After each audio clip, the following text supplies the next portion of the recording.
Today we're going to talk about optimal rep ranges for building muscle. We're going to start at the lower end of the rep ranges, which will be 6 to 8 reps. 6 to 8 reps are normally used for strength building. It doesn't really work the muscle itself, but it tends to work the tendon muscles, which will allow you to be able to lift heavier and heavier weights over a period of time.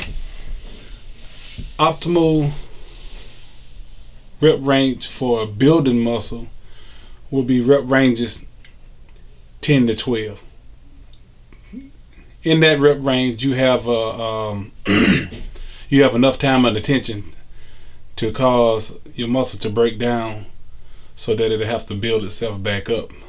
Anything above 15 is considered your high rep ranges, which normally is a rep range that is used to work your slow twitch muscle fibers. Slow twitch muscle fibers are the muscle fibers that something like a bicyclist or a runner would use.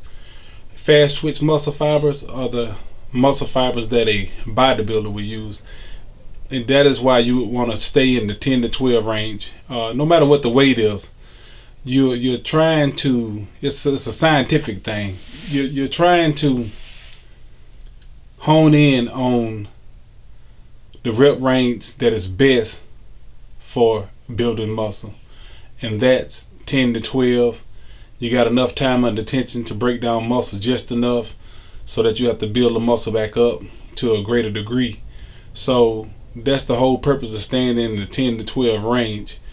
Every now and then when you find yourself plateauing, you might want to go into the high rep ranges just to get a body a different type of stimuli. Not necessarily trying to make it build muscle, but just trying to reactivate it and re-stimulate it because it has gotten used to that certain rep range that we normally use as bodybuilders to build muscle. So with that said, it's pretty simple, and that's the basics of it. It's not rocket science. It's a basic thing that's been found out over years. So my best advice to you is don't try to reinvent the wheel. It's already been made. So everything else is just bells and whistles.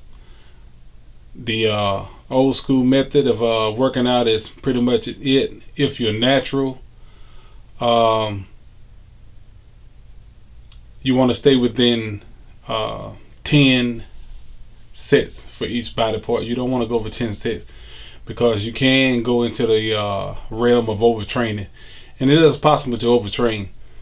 If you got someone saying that you can't overtrain, they're sadly mistaken, because you can. And if they are not overtraining, then it's a possibility they may be on some type of enhancing drug that will cause them to heal at a greater degree than a natural person will. So with that said, we want to give shout outs to Bill Pearl. He's a bodybuilder that obtained 23.5-inch arms cold. He was found dead after he drowned in a ditch going over to his parents' house. He's a iconic bodybuilder that was around during Arnold Schwarzenegger's time, and we just want to make note of him, and our thoughts go out to his family. With that being said, we'll be talking to you later.